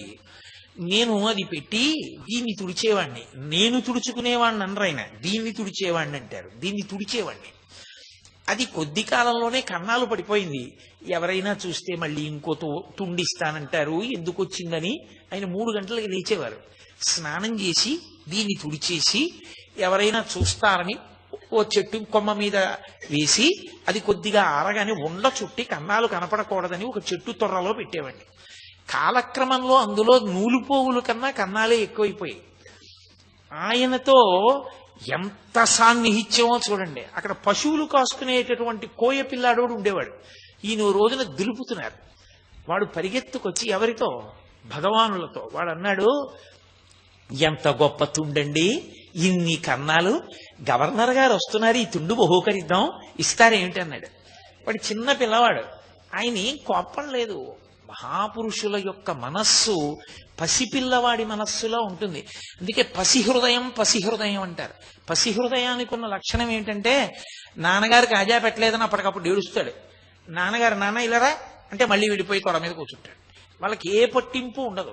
వాళ్ళు మనసులో అంత ఆర్ద్రతతో, అంత ప్రేమతో ఉంటారు. కాబట్టి ఆ పిల్లవాడి వంక చూసి నవ్వి ఆయన దాన్ని ఉండ చుట్టి చెట్టు తొర్రలో దాచారు. చెట్టు తొర్రలో నేను దాచాను. ఆఖరికి ఒక రోజున అయ్యర్ దేని గురించో వెతుకుతూ చెట్టు తొర్రలో చెయ్యెట్టాడు. ఈ తువ్వాలు దొరికింది. తీసి చూశాడు. దాన్ని నిండా కన్నాలే. నా దగ్గరికి వచ్చి, భగవన్ ఎంత అన్యాయమైన పని, తుండు లేదని చెప్పకూడదా? మేము తుండే తేమా, ఇంత అన్యాయమా, దీంతో తుడుచుకుంటున్నారా మీరు అని చూపించాడు. ఏమయ్యా తుండు అలా ఉందంటావే, అన్ని 1000 కన్నాలున్నాయి, సహస్రాక్షుడు ఇంద్రుడు నాకు తుండయ్యాడయా అని పొంగిపోయాను ఆ రోజుల్లో అని ఒక చిరునవ్వు నవ్వి, అదేమి ఇంకొక విచిత్రం, ఆ రోజుల్లో ఒక్కటే కౌపీనం, ఆ ఒక్క కౌపీనం కన్నాలు పడిపోయింది. ఆ ఒక్కటి కన్నాలు పడిపోతే, కన్నాలు పడిపోయిన కౌపీనం పెట్టుకు తిరుగుతున్నారంటారేమో, ఎవరన్నా మళ్ళీ కౌపీనాలు అవి తెస్తారు, ఎందుకు వాళ్ళని ఇబ్బంది పెట్టడం అని గిరి ప్రదక్షిణం చేస్తూ ఒక ముళ్ళ పొదలోకి వెళ్ళి ఒక రక్కసి ముళ్ళు ఒకటి విరిచి, ఇంకొక రక్కసి ముళ్ళుతో దానికి కన్నం పెట్టి, ఆ గోచి ఊడతీసి అందులోంచి దారాలు తీసి ఆ రక్కసి ముళ్ళుకి ఎక్కించి, అందులోని దారంతో ఆ గోచీకున్న కన్నాలు కుట్టుకుని అక్కడక్కడ కొంచెం పొట్లం విచ్చినట్టు విచ్చితే అది ఎవ్వరికీ కనపడకుండా సర్దుకుని గోచీ పెట్టుకుని సంతోషంగా గిరి ప్రదక్షిణం చేస్తుండే కార్యక్రమం జరుగుతుండేది. అంత సంతోషమైన రోజులు అనేవారు. అన్నిటికన్నా విచిత్రం ఏంటంటే, ఆయనకి అందరూ తీసుకొచ్చి పెట్టేవారు చుట్టూ పదార్థాలు. ఇది చాలా ఐశ్వర్యవంతులు తీసుకొచ్చారు అని చెప్పి ఆయన అది తినేవారు కాదు. సంకటి దగ్గర నుండి అందరూ తెచ్చిన వాటిలోంచి కొద్ది కొద్దిగా తీసుకుని నోట్లో వేసుకుంటుండేవారు. మహాపురుషుడు నిజంగా ఒక జ్ఞాని ఎలా బ్రతుకుతారో, ఒక జ్ఞాని జీవితం ఎలా ఉంటుందో, ఆయన మాట్లాడితే ఎలా ఉంటుందో, ఆయన కదిలితే ఎలా ఉంటుందో, ఆయనకి శరీర స్పర్శ ఎంత లేకుండా ఉంటుందో, ఆవిడ వ్రాసిన లేఖలు చదివితే తెల్లబోతారు మీరు. అసలు ప్రపంచానికి తెలియని రహస్యం ఒక్క సూరినాగమ్మ గారి లేఖల వలన బయటికి వచ్చింది. అందరూ రమణులకు సర్కోమా వచ్చింది అనుకున్నారు. ఎన్ని ఆపరేషన్లు చేసినా సెలేసింది అది. ఆయనే శరీరాన్ని త్యజించారు. ఆయన పట్టించుకోలేదు. ఆయనే కావాలనుకుంటే శరీరాన్ని ఒకప్పుడు కామెర్లు తగ్గించుకున్నారు. ఆయన తగ్గించుకోగలరు. సూరి నాగమ్మ గారు ఎన్నో పర్యాయాలు అడిగారు, భగవన్ ఈ వ్యాధి తగ్గించుకోకూడదా అని. ఏదో అంటున్నారు చూద్దాం అనేవారంతే తప్ప పట్టించుకునేవారు కాదు. అంత నొప్పి, అంత బాధతోటి అసలు ఎన్నడూ బాధగా ఉందని కూడా అనేవారు కాదు. ఆ రాతి సోఫా మీద అలాగే చేయి పెట్టి కూర్చునేవారు. అలాంటి ఆయన ఒకప్పుడు మరుగుదొడ్డికి వెడుతూ పడిపోయారు. పడిపోయినప్పుడు దెబ్బ తగిలి వెన్నుపూసల కింద ఉన్నటువంటి నరం తెగిపోయింది. ఆ నరం తెగిపోయినటువంటి కారణం చేత నిత్తురు కారిపోయి వారి గోచి అంతా తడిసిపోయింది. అసలు దాని పోటు ఇంకా ఇంత కాదుట. అసలు సాధారణంగా ఏం చెప్తారంటే, సర్కోమా కాని వస్తే అలా సెలవేసి బద్దలై నిత్తురు కారిపోతుంటే లోపల నీరసం, అంత నిత్తురుపోయి, దానికి తోడు విపరీతమైన పోటు, దానికి తోడు వెన్నుపూసలో నరం తెగిపోయింది, ఆ నడుము అంత పోటు. ఆయన కనీసం చాలా నిప్పిగా ఉంది అని ఎప్పుడు అనేవారు కాదు. ఏమిటో ఇదేమో నిప్పెడుతుంది, ఇదేమో బాధపడుతుంది. డాక్టర్లను చూపించి వాళ్ళేమో తగ్గిస్తామంటారు, వాళ్ళు రేడియం సూదులు కట్టారు. ఇదేమో తగ్గనంటుంది, వాళ్ళేమో తగ్గిస్తానంటారు. చూస్తున్నాం తమాషా, ఎవరు గెలుస్తారో అనేవారు తప్ప ఇంత నిప్పెడుతోంది, నాకు నిప్పెడుతోంది అన్న మాట ఆయన ఎప్పుడు వాడలేదు. ఆయన నేను ఆత్మ, ఇది ఆత్మచేత ధరింపబడినది. సర్వకాలముల యందు ఆ సత్యమైనటువంటి నేను యందు మాత్రమే విహరిస్తుండేవారు ఆయన. అందుకే తరచుగా చెప్పేవారు, అద్దె కొంప, అద్దె కొంపలో ఉన్నవాళ్ళం అంటుండేవారు. అద్దె కొంపలో ఉన్న యజమాని ఎప్పుడు సొంత ఇల్లు కట్టుకుందామా ఎప్పుడు సొంత ఇల్లు కట్టుకుందామా అని చూస్తూ ఉంటాడు. సొంత ఇంట్లోకి వెళ్ళిపోయిన తర్వాత అమ్మయ్యా సొంత ఇంట్లోకి వచ్చేసానని ఎంత చిన్న ఇల్లైనా అందులో అణిగిపోతాడు. అణిగిపోయి సంతోషంతో, అణిగిపోవడం అంటే అందులో అంత సంతోషంతో ఇమిడిపోతాడు. అలా ఇది అద్దె కొంప. ఈ లోపల ఉన్నవాడు బయట కాపలా పెట్టుకుంటాడు ఎవరైనా వస్తారని. ఓ కుక్క బయట తిరుగుతున్నట్టే ఊపిరి తిరుగుతూ ఉంటుంది లోపలికి బయటికి. లోపల ఉన్నవాడు లోపల ఉంటాడు, ఏవీ లోపలికి రావు. బయటికి పోయేటప్పుడు ఈ కుక్కను కూడా పట్టుకుపోతాడు బయటికి. పోయిన తర్వాత లోపల ఉన్నవాడు పోయాడు లేరా అని కొంప ఖాళీగానే ఉందని ఇందులోకి చీమలు పురుగులు కూడా దూరుతాయి దూరుతాయి కదా. మరి దూరకుండా ఎలా ఉంటాయి? నేనే ఒకసారి ప్రత్యక్షంగా చూశా. మా అమ్మగారు శరీరం విడిచిపెట్టినప్పుడు ఆవిడ అంత్యేష్టి సంస్కారానికి శ్మశానానికి వెళ్ళి కూర్చొని పూజ చేస్తుంటే ఇంతంత పురుగులు నా తొడల కింద చేరి ఇలా నోళ్లు విప్పి ముట్టుకుంటున్నాయి. నేను హడిలిపోయి ఇదేమిట్రా ఇన్ని చెద పురుగుల్లా పట్టేశాయని ఆ పూజ చేయిస్తున్న ఆయన వంక చూస్తే ఆయన అన్నాడు, భయపడకండి, వాటికి తెలుసు ముట్టుకుంటాయి, అవి ముట్టుకుని చెప్పేస్తాయి బతికున్నాడో లేదో. ప్రాణం పోయినవాడైతే అరగంట అయ్యేటప్పటికి శరీరం ఉండదు, ముక్కలు ముక్కల కింద కొరికేస్తాయి. అవి అన్నీ వచ్చి ముట్టుకుంటాయి, ఎందుకంటే ఇక్కడికి వచ్చేవన్నీ శరీరాలే కదా. చూసి ప్రాణం ఉంటే అవి వెళ్ళిపోతాయి, కాసేపటికి వెళ్ళిపోతాయి మీ దగ్గర నుంచి. ప్రేతాన్ని మాత్రం తింటాయి, ఏం భయపడకండి అన్నాడు. నేను అలాగే కూర్చున్నాను. వచ్చి కొద్దిగా ఇలా ముట్టుకునేవి, ముట్టుకుని ఒక్కటి కూడా కొరికేది కాదు. ఓ వీడికి ఇంకా ప్రాణం ఉందనుకునేవి, వెళ్ళిపోయేవి. రమణులు మహానుభావుడు ఆయన చెప్పింది యథార్థం అనడానికి నేను సరిపోను, ఆయన నోటి వెంట వచ్చిందే సత్యం. కాబట్టి ఆ కుక్క తిరుగుతున్నంతసేపు లోపలికి రావు. ఆ కుక్కని పట్టుకుని యజమాని వెళ్ళిపోతే అప్పుడు అన్నీ ఇందులోకి ప్రవేశిస్తాయి. సొంత ఇంటికి చేరిపోతే దీపం ఉండగా ఇల్లు చక్క పెట్టుకుని సొంత ఇంటికి వెళ్ళిపోయాడే వాడు శాశ్వతమైన ఆనందాన్ని అనుభవిస్తాడు. సొంత ఇంటికి వెళ్ళిపోవడం అంటే ఆత్మలోకి ప్రవేశించేసినటువంటి వాడు ఇక ఈ సంబంధంతో ఉండడు, విషయవాసనల వెంట తిరగడు. కాబట్టి నిరతిశయమైన శాంతితో ఆనందంతో ఉంటాడనేవారు. చిన్న చిన్న సందర్భాలను అడ్డుపెట్టి ఎంత అద్భుతంగా మాట్లాడేవారు. ఆయన భోజనం చేసి హాల్లోకి వస్తున్నారు ఒకసారి.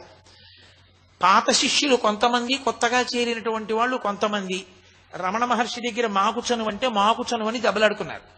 దెబ్బలాడుకుని భగవాన్ వచ్చిన తర్వాత అడుగుతాం, వీళ్ల పక్షం చెప్తే వాళ్ళు వెళ్ళిపోతారు, వాళ్ళ పక్షం చెప్తే వీళ్ళు వెళ్ళిపోతారు, సిద్ధపడిపోయారు. దెబ్బలాడుకుని కూర్చున్నారు. రమణులు రానే వచ్చారు భోజనం చేసి. తీరా వచ్చిన తర్వాత ఆయన లోపలికెడుతూ ఇలా చూశారు రెండు వర్గాల్ని. ఇంతలో వెనక ఓ కుక్క వచ్చింది ఆశ్రమంలోకి. ఆశ్రమంలో ముందు నుంచి ఉన్న కుక్కను తరిమింది. ఆ కుక్క అరుచుకుంటూ పారిపోయింది. ఆయన వెనక్కి తిరిగి అన్నారు, కుక్కలు కదూ, పాతవి కొత్తవి కలిసి ఉండలేవు, కొత్త వాటిని పాతవి తరుగుతాయి, పాత కొత్త భావనలతో దెబ్బలాడుకునేవి కుక్కలు అని లోపలికి వెళ్ళారు. ఇక మళ్ళీ ఎప్పుడు ఎవరు ప్రస్తావన తేలేదు. సర్వజ్ఞుడు మహానుభావుడు ఒక కుక్క మీద అడ్డుపెట్టి ఎంత తత్వం చెప్పేవారు. ఒక నెమలి గురించి మాట్లాడితే ఆయన ఎంత అద్భుతంగా మాట్లాడేవారు.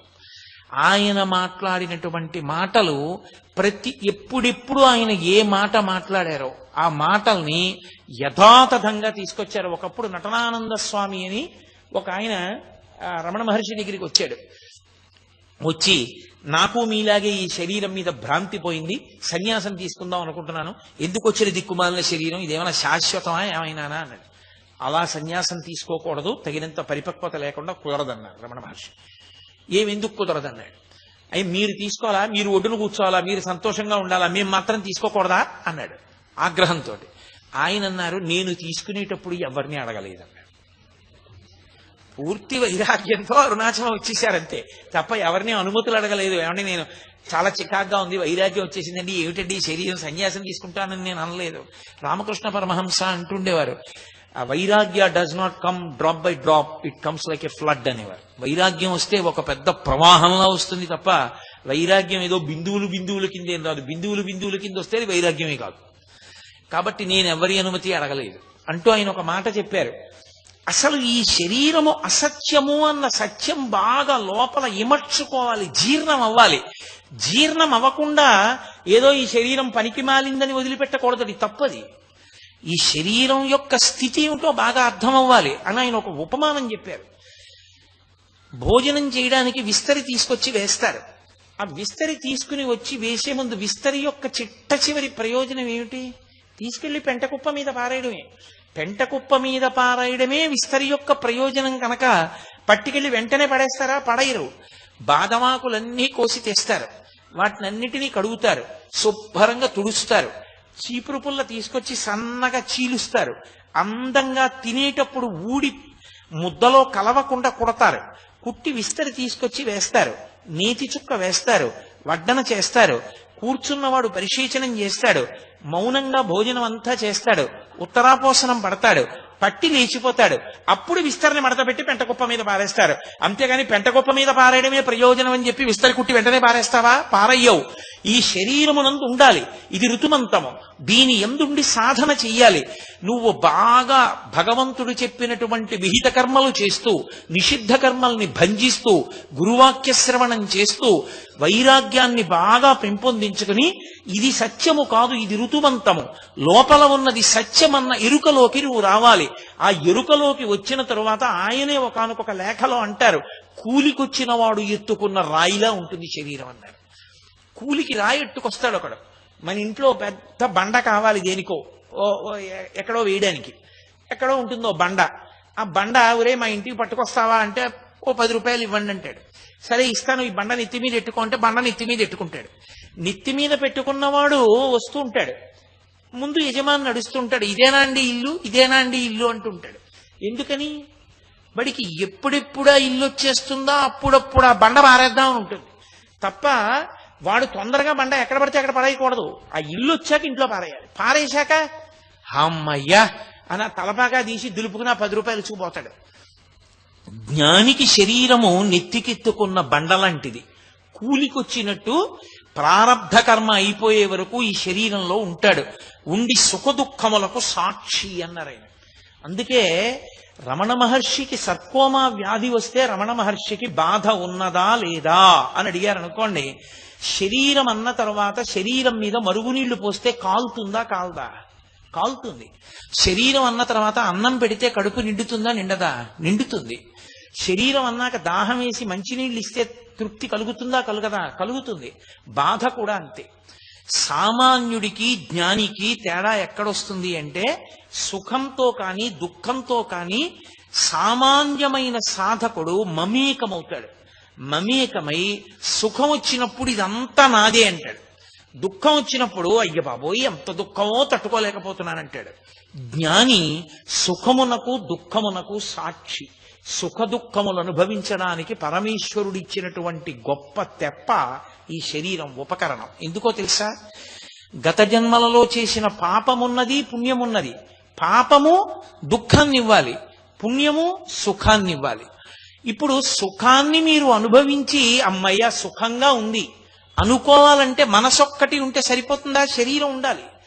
శరీరం ఉంటే తప్ప సుఖము అనుభవములోనికి రాదు. మీరు ఈ విషయం చాలా గంభీరమైన విషయం గుర్తుపెట్టుకోవాలి.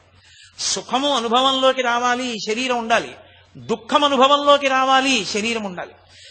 నేను చేసిన పాపకర్మ ఏదో ఉంది, ఆ పాపకర్మ ఉంది కాబట్టి ఈ శరీరానికి ఏదో ఒక దుఃఖం వస్తుంది. ఏదో ఈ కాలు నెప్పెడుతోంది అనుకోండి, నాకు ఆ కాలు నిప్పెట్టడం అనేటటువంటి కారణాన్ని అడ్డుపెట్టి ఈశ్వరుడు గత జన్మలలో నేను చేసినటువంటి పాపాన్ని తీసేస్తున్నాడు. కాబట్టి ఆ పాపం క్షయమైపోతోంది. శరీరం లేకపోతే పాపం ఎలా పోతుంది? శరీరంతో దుఃఖం అనుభవిస్తూ పాపాన్ని పోగొట్టుకుంటాడు, శరీరంతో సుఖం అనుభవిస్తూ పుణ్యాన్ని పోగొట్టుకుంటాడు. రెండు పోతాయి. కాబట్టి రెండు పోగొట్టుకోవడానికి సుఖ దుఃఖముల కొరకు శరీరం ఉండాలి. దాంతో మనం పోగొట్టుకుంటాం. జ్ఞాని ఆయనకి సుఖము దుఃఖము ఆయనకి అన్వయం అవ్వదు. ఎందుకు అవ్వదు అంటే ఒకటే కారణం, ఆయన ఈ శరీరమునకు సాక్షి. దీన్ని వేరుగా చూస్తూ ఉంటాడు. చూడండి, మనం ఇక్కడ నిప్పెడుతోందండి అంటాం. అంటే ఇక్కడ నిప్పెడుతోందండి అంటే దీనికి నిప్పెడుతోందని తెలుసుకుంటున్నదొకటి, నిప్పి లేకుండా వేరుగా ఉందా లేదా సాక్షిగా? ఆ సాక్షిగా ఉన్న అసలు నేను ఇది నా చేత ధరింపబడింది. అందుకే దీనికి ఎంత దుఃఖం రానివ్వండి, ఎంత కష్టం కలగనివ్వండి, సాక్షి. ఇది ఎలా ఉంటుందంటే, పోతన గారు భాగవతంలో ఓ శ్లోక రచన చేస్తూ ఆయన ఒక మాట అన్నారు. ఆలుమగలుంటారే వాళ్ళిద్దరూ కూడా జీవితంలో భర్త ఏ ఇంటెన్సివ్ కేర్ యూనిట్లోనే ఉన్నాడు అనుకోండి, భార్య అక్కడే కూర్చుంటుంది, చూసి బాధపడుతుంటుంది. అయ్యో పాపం ఆయన ఇంటెన్సివ్ కేర్ యూనిట్లో ఉన్నారు, ఇంత బాధపడుతున్నారు అనుకుంటూ ఉంటుంది. కానీ మగలు తగులుకారే మగువలకును అంటారు. ఆమె ఏమైనా ఆయన బాధని పుచ్చుకోగలదా? పుచ్చుకోలేదు. ఆయన ఇంత బాధపడుతున్నారు అని తను తెలుసుకుంటుంది. అలా ఇది చాలా బాధపడుతోంది, చాలా దుఃఖపడుతోంది అని గమనిస్తూ ఉంటాడు ఆయన. అంతే, తాను ఆత్మగా సాక్షిగా ఉంటాడు తప్ప మమేకము కాడు. అందుకే సుఖమునందు మమేకం లేదు కాబట్టే బరోడా మహారాణి గారు పంపించినటువంటి బందర్ లడ్డు ఇలా పట్టుకున్నారు తిందామని. తినబోతున్నారు. ఆయన కొండ మీద ఉండగా సంకటి తెచ్చేటటువంటి ఒక అవ్వ సంకటి పట్టుకుని వచ్చి తచ్చాడుతోంది. ఇప్పుడు ఇంత మహారాణులు పంపించిన లడ్లున్నాయి, నేను పట్టుకొచ్చిన సంకటి తింటారాయన అని. ఆయన చూసి అవ్వా చాలా కాలమైంది, రా రా రా రా అన్నారు. అయ్యా మీకు సంకటి తెచ్చేదాన్నని తింటారని సంకటి తెచ్చానంది. ఆయన వెంటనే, ఆయనకి నిజానికి ఇష్టాయిష్టములు లేవు, చేత్తో పట్టుకున్న లడ్డు పక్కన పెట్టి, నాకు ఆ సంకటి చాలా ఇష్టం, ఈ లడ్డు మీరు పుచ్చుకోండి, నేను ఆ సంకటి తాగుతానని సంకటి తాగారు. దేనికి? ఆయన కొరకు కాదు, ఆ వచ్చినటువంటి అవ్వ కొరకు. ప్రతి విషయంలోనూ సాక్షిత్వమే తప్ప అసలు సంఘం ఉండదు. ఆ స్థితికి చేరిపోయిన వాళ్ళకి సంచితం దగ్ధం అయిపోతుంది. అందుకే అందరూ ఈ శరీరాన్ని విడిచిపెట్టే ముందు లోపల విపరీతమైన బాధ పొందుతారు. అయ్యి బాబోయ్ పడిపోతోంది, శరీరం పడిపోతోంది, నేను చచ్చిపోతున్నాను. జ్ఞాని ఒక్కడే ఈ శరీరం పడిపోతుంటే అమ్మయ్యా అంతటా నిండి నిబిడీకృతమైపోయినటువంటి ఆత్మగా తప్ప ఒక చిన్న శరీరంలో ఉండవలసిన అవసరం ఇక నాకు లేదు అని ఆనంద భాష్పాలు కారుస్తూ శరీరాన్ని విడిచిపెడతాడు. అందుకే రమణులు ఆఖరణ శరీర పతనం అయ్యేటటువంటి సమయంలో ఆనంద భాష్పాలు కన్నుల వెంట కార్చి లోపల నుండి జ్యోతి పైకి లేచి అరుణాచల పర్వతంలోకి ప్రవేశించింది. ఒక జ్ఞానిగా భగవానులు ఎప్పుడెప్పుడు ఏ మాటలు మాట్లాడారో ఆ మాటలన్నీ తేదీ వేసి, అది దానికి ముందు అసలు ఏం జరిగిందో, ఏ కారణం చేత ఆయన అలా మాట్లాడారో ఎంత అద్భుతంగా మాట్లాడతారో నిజంగా. ఆయన భోజనశాలకి వెళ్ళారు. ఆయన భోజనశాలకి వెళ్ళడం అంటే ఆయన ఏదో పీఠాధిపతి, ఆయన ఆశ్రమాధిపతి, అందుకని ఆయనకి వేరుగా భోజనం పెట్టడం అలా ఉండదు. ఆయన కూర్చుంటారు అందరితో పాటే దర్బార్ హాల్లో. గంట వినపడుతుంది, అందరూ భోజనానికి వెళ్ళాలి, ఆయన భోజనానికి వెడతాడు. ఆయన ఇలా కూర్చున్నారు భోజనానికి. ఎదురుగుండా పాపం ఆయనకి కీళ్ల నొప్పులు వచ్చాక ఇలా కూర్చోవడం మానేసి కాళ్ళు చాపుకుని పక్కకి తిరిగి అన్నం తినేవారు. ఎదురుగుండా విదేశాల నుంచి వచ్చిన వనిత ఒక ఆమె కూర్చుంది. ఆమె కూడా కాళ్ళు జాపితే అవి రమణ మహర్షి వైపు వచ్చాయి. ఆ ఎదురుగుండా వడ్డన చేస్తున్న వ్యక్తి అన్నాడు, కాళ్ళు మడుచుకో, అలా కూర్చోకూడదు అన్నాడు. వెంటనే రమణ మహర్షి ముందు కాళ్ళు మడుచుకుంటే ఆయన అన్నాడు, నేను మిమ్మల్ని అనలేదు, ఆవిడ్ని మడుచుకోమన్నాను, మీరెందుకు మడుచుకున్నారు, కాళ్ళు నిప్పెడతాయి కదా అన్నాడు. ఆయన అన్నారు, ఆవిడ వేసుకున్న దుస్తులు అటువంటివి, పాశ్చాత్య దుస్తులు, ఆవిడ అలా మఠం వేసుకుని కూర్చోడానికి యోగ్యంగా లేవు, అందుకని కాలు చాపు కూర్చుంది. అది గమనించకుండా ఆవిడ్ని మఠం వేసి కూర్చోమన్నప్పుడు ఆవిడ ఎంత బాధపడి ఉంటుంది. ఆవిడికి ఒక నియమం అయితే నాకు ఒక నియమమా, నే కాళ్ళు చాపుకోనా, బాధపడుతున్నా ఆవిడ చాపుకోకూడదా, అందుకని నేను మఠం వేసుకున్నాను, ఆవిడ్ని చాపమను నేను చాపుతానన్నాడు. ఆయన వెళ్ళి అయ్యా అమ్మ చాపుకోండి అన్నాడు. అప్పుడు ఈయన చాపుకున్నారు. అంతటి సాక్షిత్వం. ఆయన్ని ఒకప్పుడు అడిగారు, మంచి పెద్ద బాగా ఖరీదైన మందుల చిట్టి పట్టుకొచ్చి, ఈ మందులన్నీ వేసుకుంటే తగ్గిపోయినప్పుడు పడిపోతుంది, అందుకని దానికి ఖర్చు పెట్టకండి అనేవారు ఆయన. అంతటి సాక్షిత్వం మహానుభావుడు. అసలు ఒక జ్ఞాని ఎలా ఉంటాడో, ఆయన ఏ సందర్భాల్లో ఎప్పుడెప్పుడు ఎలా మాట్లాడారో మీరు చూస్తే, అవి ఆ లేఖలు చదువుతుంటే, ఒక్కొక్క తేదీన ఆవిడ వ్రాసిన లేఖ చదువుతుంటే ఆశ్చర్యపోతారు. ఇంత గొప్ప గ్రంథం రచించినటువంటి సూరి నాగమ్మ గారు చిట్ట చివర భగవాన్ రమణుల యొక్క అమృత దృష్టికి అర్హురాలై ఆయన శరీర పతనం అయిపోయిన తర్వాత ఆయన సమాధి నిర్మాణం చేస్తే రాత్రి 10 గంటలకి ఒక్కరే ఉండలేక భగవానుల సమాధి దగ్గరికి వచ్చి ఏడ్చి ఏడ్చి ఆ ధూళి తీసుకుని తల మీద వేసుకుని వెళ్ళిపోతుంటే ఏదైనా అఘాయిత్యం చేస్తుందేమోనని వెనక కుంజుస్వామి, ముందు అన్నగారు చీకట్లో నడిచారు. ఆవిడ రమణులు చెప్పినటువంటి సిద్ధాంతాన్ని బాగా ఊంచుకుని ఆవిడ కాశీపట్టణం వెళ్ళారు. తర్వాత కాశీపట్టణం వెడితే ఆవిడ ఎప్పుడిప్పుడు రమణ మహర్షిని తలుచుకున్నా అప్పుడప్పుడు రమణులు ఆవిడని అనుగ్రహించేవారు. కాశీ వెళ్ళి ఆవిడ అభిషేకం చేసుకుని విశ్వనాథుడి దగ్గర నుంచి వస్తున్నారు. అకస్మాత్తుగా అక్కడ కాపలా ఉన్న వ్యక్తి లేచన్నాడు, అమ్మా చాలా వెండి సామానుంది గర్భాలయంలో, ఇప్పుడే నేను ఒక చిన్న పని మీద వెళ్ళవలసి వస్తోందమ్మా, అకస్మాత్తుగా మీరు ఇక్కడ కూర్చుంటారా అన్నాడు. మీరెవరు ఏమిటి అని అడిగాడు. విజయనగరం దగ్గర, మేము అక్కడ విజయవాడ దగ్గర ఉంటాం, మా వదినకి అస్వస్థత కలిగి కాశీ వచ్చాక ఇబ్బంది పడుతోంది, నేను వెళ్ళిపోవాలన్నారు ఆవిడ. అమ్మ కూర్చోండి ఇప్పుడే వచ్చేస్తానన్నాడు. ఆవిడ కాశీ విశ్వనాథుని యొక్క మందిరంలో అంతకు ముందే రమణుల్ని ప్రార్థించారు కొంతసేపు అక్కడ ఉండాలని. గంటన్నర సేపు అక్కడే ఉండిపోయి ఆమె భద్రతా విధిని ఆవిడ నిర్వహించారు. అన్నగారు కంగారు పడ్డాడు, ఏమిటి ఆలస్యమైందని. ఆవిడ ఇంటికి వెళ్ళిన తర్వాత ఎందుకు ఆలస్యమైందన్నాడు. గంటన్నర సేపు నేను విశ్వనాథుడి దగ్గర ఉన్నానన్నారు. ఎలా సంభవం అయిందన్నారు. ఇదిగో నన్ను అక్కడ ఉన్నటువంటి ఆ భద్రతా విధి నిర్వహించే ఉద్యోగి నన్ను కూర్చోబెట్టి వెళ్ళిపోయాడు, నేను అక్కడ ఉండిపోయానన్నారు. అది ఆశ్చర్యం. ఆఖరికి ఆవిడ ఎంత స్థితిని పొందారంటే, ఒకానొకప్పుడు భోగీశ్వరాలయంలోకి వెడితే జంట నాగులు తల కింద పెట్టి తోక పైకి పెట్టి ఒక కర్ర నిలబడినట్టుగా నిలబడ్డాయి. అర్చకుడు లోపలికి వెళ్ళి అభిషేకం చేయడానికి భయపడ్డాడు. సమస్త జీవుల యందు భగవానుడు ఆత్మతత్వాన్ని చూసేవారు. ఆయన ఎప్పుడు ఒకటే మాట అనేవారు, చొక్కా మారింది అనేవారు. ఆయనకి ఎప్పుడూ మాడే మాటది. ఆయన ఓ పావును చూస్తే అంతటా ఆత్మయే, ఆ చొక్కా వేసుకుని తిరుగుతున్నారు వారు అనేవారు. ఆయన పావును అది అనేవారు కాదు, కుక్కను అది అనేవారు కాదు, అంతటా బ్రహ్మాన్ని చూసేవారు. సమస్త ప్రాణుల యొక్క కోరిక ఆయనకి తెలుస్తుండేది. ఒక కుక్కకి ఒంటి నిండా కురుపులు వచ్చేసారు. అంత దూరంలో ఉంటే ఇక్కడికి కంపు వచ్చేది. దాని నిండా పురుగులు ఎగురుతూ ఉండేవి, ఎవరు దగ్గరికి రానిచ్చేవారు కాదు. ఆ కుక్క హాల్లో రమణ మహర్షి కూర్చునుంటే అనేక పర్యాయాలు ఆయన దగ్గరికి వెళ్ళబోతే బయట ఉన్నటువంటి వారు, ఆశ్రమం వారు దాన్ని కొట్టి బయటికి పంపించేశారు. ఒక రోజు రాత్రి 11, 12 మధ్యలో అకస్మాత్తుగా రమణ మహర్షి లేచి, నేను కొంచెం దీర్ఘశంకకి వెళ్ళవలసి ఉంది అన్నారు. అంటే వెనక ఉన్న అనుచరుడు లాంతరు పట్టుకొని వస్తున్నాడు. ఆయన కొంచెం దూరంగా లోపలికి వెళ్ళి, నువ్వు ఇక్కడ ఉండని చెప్పి లోపలికి వెళ్ళి లాంతరు పెట్టుకుని,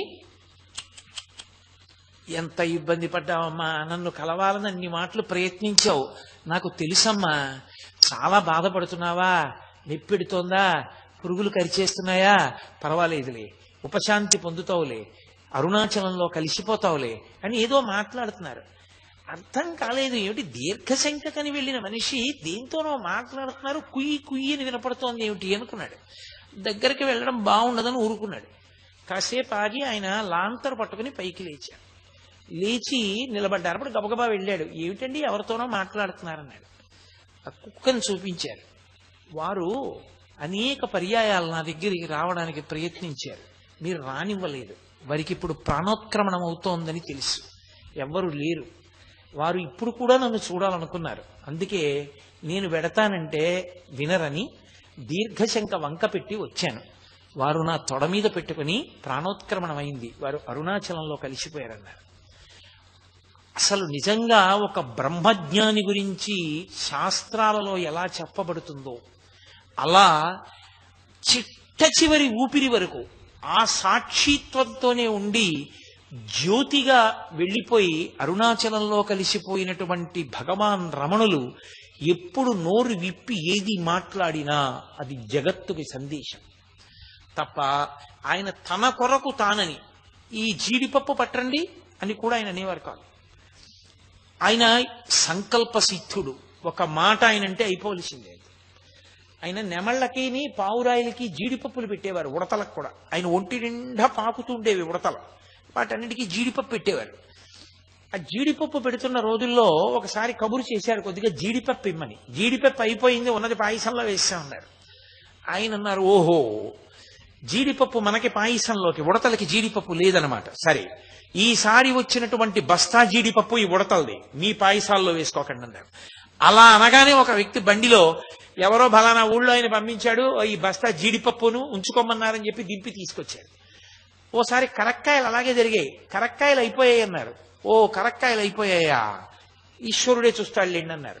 కరక్కాయలు బస్తాలు పెట్టుకెళ్తున్నటువంటి బండిలో బస్తాలకి కన్నాలు పడి కరక్కాయలు కింద పడ్డాయి. పళనిస్వామి కరక్కాయలన్నీ ఏరుకుంటూ ఓ సంచిలో వేసి పట్టుకొచ్చాడు. ఆయన నోటి వెంట ఒక మాట అంటే అయిపోయేదంతే. కూర్చుని ఇలా తవ్వితే రమణ బాగా వచ్చేసిందంతే.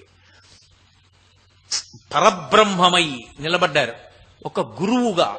ఆయన నోటి వెంట వచ్చినటువంటి మాటలు వినకపోతే అసలు మనుష్య జీవితానికి సార్థకత లేదు.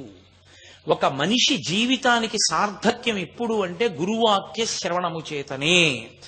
మహాజ్ఞాని అయినటువంటి భగవాన్ రమణుల నోటి వెంట వచ్చిన మాటలు అతి సాధారణమైనటువంటి తెలుగు భాషలో చదువుకోవడానికి అవకాశం ఇచ్చి రచన చేసే తన జీవితాన్ని పండించుకుని కొన్ని కోట్ల మంది జీవితాల్ని పండించిన భాగ్యశాలి సూర్యనాగమ్మ గారు. ఆ తల్లి కాపరం చేసిందే లేదు, ఆజన్మ బ్రహ్మచర్యం. 11వ ఏటనే భర్త చనిపోయాడు. అయినా సరే ఆవిడ రమణ మహర్షిని అనుగమించి తన జీవితాన్ని ధన్యం చేసుకుని అటు సూర్యవంశం వారిని తరింపచేశారు, ఇటు తన పుట్టింటి వారైనటువంటి దోర్బల వారిని తరింపచేశారు. ఆధునిక యుగంలో స్త్రీలు రచన చేసినటువంటి వాంగ్మయంలో అద్భుతమైనటువంటి భక్తి వాంగ్మయం మీకు కనపడేది యోగసారం దగ్గర నుంచి ప్రతి విషయాన్ని రచన చేసిన మహాతల్లి తరిగొండ వెంగమాంబ గారు. మళ్ళీ భగవాన్ రమణ నోటి వెంట వచ్చిన ప్రతి విషయాన్ని అన్నయ్య గారికి ఉత్తరాలు రాసి రమణాశ్రమ లేఖలు అన్న పుస్తకాల రూపంలో లోకానికంతటికీ అందించినటువంటి మహాతల్లి సూర్యనాగమ్మ గారు. అంత గొప్ప తల్లి. కాబట్టి ఇవాళ నేను కేవలం సూర్యనాగమ్మ గారు, రమణ మహర్షి ఆశ్రమ జీవితము, ఆమె ప్రత్యేకించి ఆమె లేఖల ద్వారా ఈ జాతికి చేసినటువంటి మహోత్కృష్టమైనటువంటి సేవ, ఈ విషయానికి మాత్రమే కట్టుబడి మాట్లాడాలి అని నేను అనుకున్నాను. వాటి ప్రయోజనాన్ని గుర్తించి తదనంతర కాలంలో ఆ పుస్తకాలు ఇంగ్లీష్లో కూడా ట్రాన్స్లేట్ అయ్యాయి. ఇప్పుడు ఆ పుస్తకాలు ప్రపంచవ్యాప్తంగా కొన్ని కోట్ల మంది చదువుతున్నారు. అంత గొప్ప పుస్తకం. మీరు ఎదర రమణాశ్రమానికి యాత్ర చెయ్యబోతున్నారు కనుక వచ్చేటప్పుడు ప్రతి వాళ్ళు తప్పకుండా 2 పుస్తకాలు తెచ్చుకునే ప్రయత్నం చేయండి. ఆ 2 పుస్తకాలు చదవకపోతే అసలు మీకు జీవితంలో ఏదో ఒక గొప్ప విషయాన్ని తెలుసుకోవడంలో మీరు వైక్లభ్యం పొందినట్టు. కృష్ణ భిక్షు గారు రచించినటువంటి శ్రీ రమణ లీల, సూర్యనాగమ్మ గారు రచన చేసినటువంటి రమణాశ్రమ లేఖలు, ఈ 2 పుస్తకాలు తెచ్చుకొని మీ ఇంట్లో ఉంచుకొని మీరు చదవండి. నన్ను నమ్మండి, ఆ 2 పుస్తకాలు చదివిన తర్వాత మీకు తెలియకుండా మీరే ఎంత ప్రశాంతత పొందుతారో మీకు తెలుస్తుంది.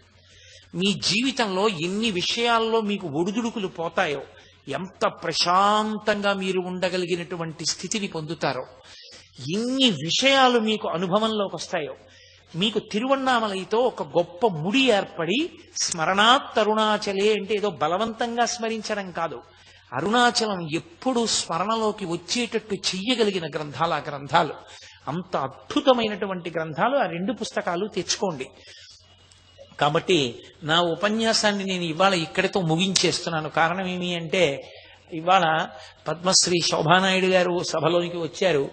ఆ తల్లి రావడం బహు ముదావహం. ఆ జ్ఞాని యొక్క జీవితంలో ఆశ్చర్యకరమైన సందర్భాలు కొన్ని ఉంటాయి. అన్నిటికన్నా మనకు అసలు అర్థం కాని విషయాలు కొన్ని ఉంటాయి. మీకు రమణాశ్రమ లేఖల్లోనే కనపడుతుంది. కింద తిరువన్నామలైలోంచి ఇంట్లో పెద్దవాళ్ళని అడిగి బిస్కెట్లును చాక్లెట్లు కొనుక్కుని పిల్లలు కొండెక్కేవారు.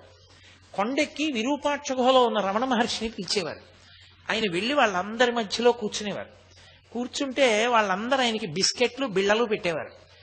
మహామహులు పిలిస్తే వెళ్ళి తిననటువంటి మహర్షి వాళ్ళందరితో కూర్చుని వాళ్ళు ఇచ్చిన బిస్కెట్ ముక్కలు తినేవారు, వాళ్ళు ఇచ్చిన బిళ్ళలు తినేవారు. తిని వాళ్ళతో కలిసి ఆడుకుంటుండేవారు. వాళ్ళ మాటలు వాళ్ళ వినోదం చమత్కారంగా ఉంటుంది. ఓసారి ఓ పెద్ద ఆయన వచ్చి విరూపాక్ష గుహకి ఆయన మట్టి అలదుకుంటున్నారు. గుహ గోడకి మట్టి ఒత్తుతుంటే ఆయన వచ్చి ఇక్కడ స్వామి ఎవరని అడిగాడు. నాకు తెలియదు, అటేటో పోయాడు అన్నాడు. ఆయనే రమణులు. కిందకి వెళ్ళిపోయాడు. 3 రోజులు వచ్చాడు. 3 రోజులు ఈయన గోడకి మట్టి మెత్తుతున్నారు. ఈయన్ని చూసి స్వామి ఎవరని అడిగేవాడు, అటు పోయాడు అనేవాడు, వెళ్ళిపోయేవాడు. 3వ రోజు కిందకి వెళ్ళిపోతుంటే ఇచ్చమ్మాళ్ళు కనపడింది. ఆవిడే మహాతల్లి 38 సంవత్సరముల పైచిలకు రమణ మహర్షికి అన్నం పెట్టింది. శరీరం వదిలిపెట్టి కోరిక తీరక రమణ మహర్షి ఆశ్రమంలో గోవు అయింది. ఆవిడ సంతతే ఎన్ని గోవులున్నాయో ఇప్పటికీ గోశాలలో. ఆఖరణ రమణ మహర్షి యొక్క తొడ మీద తల పెట్టి ఆఖరి ఊపిరి విడిచిపెట్టి అరుణాచలంలో కలిసిపోయి ఒక సన్యాసికి ఎలా స్థాపితం చేస్తారో అలా చేశారు రమణాశ్రమంలో ఆ గోవుకి. ఇప్పటికీ మీరు లోపలికెడితే కనపడుతుంది, అది వల్లి ది డీర్ అని కనపడుతుంది. ఒక జింక, వీటన్నిటికీ సమాధులు కనపడతాయి. భగవాన్ రమణులు స్వయంగా కట్టించారు.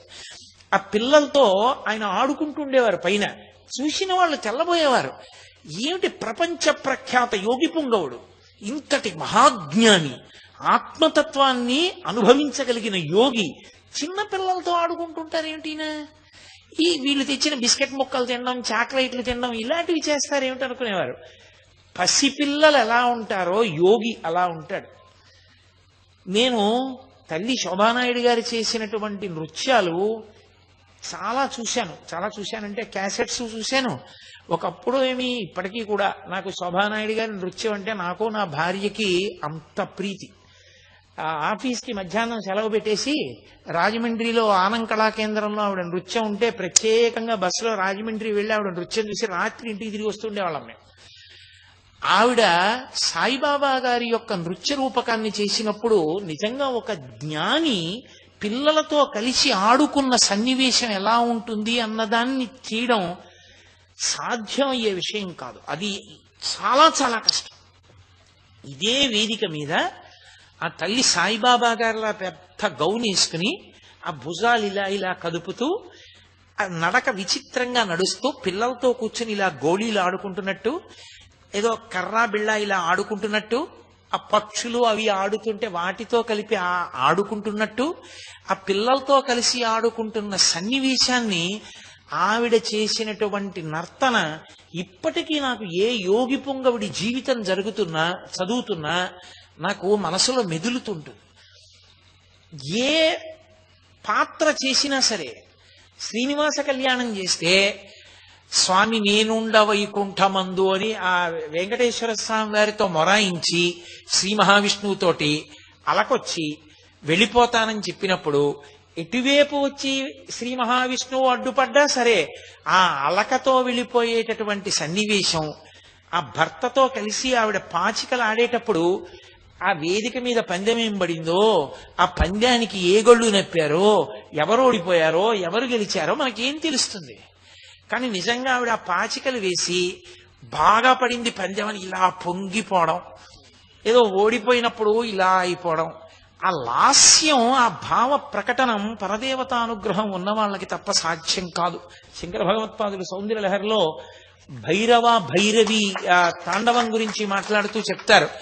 అంత అద్భుతమైన ఆంగికం, అటువంటి నాట్యం, అటువంటి లాస్య ప్రకటనం రెండు చెయ్యగలగడం అంటే అదొక అద్భుతమైన రీతి. నిజంగా అయ్య బాబోయ్, ఆ ఏనుగులు తరువుకొచ్చినటువంటి సన్నివేశంలో పద్మావతి పాత్రగా నటించిన చెట్ట చివర ఆ పసుపు కొమ్ములు దంపుతారు. ఆ పసుపు కొమ్ములు దంపినప్పుడు ఆ ఆడవాళ్ళందరూ కలిసి పాడుతున్నప్పుడు ఆ పాటలో ఆ కళ్యాణ వైభోగం, ఆ గరుత్మంతుడేదో నిజంగా గరుత్మంతుడి మీదే ఎక్కి లక్ష్మీనారాయణులు వెళ్ళిపోతుంటే ఎలా ఉంటుందో అలా ఆ గరుత్మంతుడు నడవడం, వాళ్ళు కూడా నడవడం, ఆ సన్నివేశాలు హృద్యంగా చెయ్యగలిగినటువంటి కళాకారిణి. నేను వారితో ఒక మాట అన్నా పొద్దున్న, అమ్మా మీరు ఏదో జ్యోతిర్లింగానికి గత జన్మలో నియమం తప్పకుండా పట్టుతేని తీసుకొచ్చి అభిషేకం చేసి ఉంటారు, అందుకే అంత గొప్ప నటనా వైదుష్యాన్ని పొందగలిగారమ్మా, అందరికీ సాధ్యం అవుతుందా అది అన్నాను. అటువంటి తల్లి అంత భక్తి ప్రపత్తులతో కాకినాడ పట్టణానికి వచ్చి పొద్దున్న కాసేపు నాతో మాట్లాడి కొంచెం సేపు ప్రసంగం వింటానండి, నేను మాట్లాడతాను అని వచ్చారు. ఆవిడ పద్మశ్రీ బిరుదాంకితురాలు, దేశ విదేశాల్లో అపారమైనటువంటి ఖ్యాతి కన్న తల్లి. శోభానాయుడు గారి పేరు చెప్తే తెలియనటువంటి వాళ్ళు లేరు. ఆవిడ ఒక్క డాన్స్ రిసైటల్ ఇస్తే, ఇప్పుడు హైదరాబాద్ పోలీస్ కమిషనర్ గా ఉన్నారు కేఏ ఖాన్ గారు, ఆయన విశాఖపట్నం పోలీస్ డిపార్ట్మెంట్ లో ఎస్పీగా ఉన్న రోజుల్లో ఆవిడ డాన్స్ చేస్తే ఆయన ఒక మాట చెప్పారు, నేను కాలేజీలో చదువుకున్న రోజుల నుంచి కూడా శోభానాయుడు గారి నృత్యం చూస్తుండేవాడిని. ఈ కోట్ల మంది ఆవిడ నృత్యాన్ని ఆరాధిస్తారు.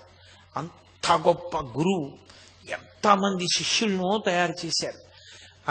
అటువంటి స్థితిని పొందిన వ్యక్తి నేను ఏ పాటి వాడిని? ఏవో పుస్తకాల్లో ఉన్న 4 విషయాలు చదివి ఏవో కాలక్షేపానికి సాయంకాలం పూట సమయం వృధా అవ్వకూడదు అని చెప్పి భగవంతుడి గురించి 4 మాటలు చెప్పి బతికేవాడిని.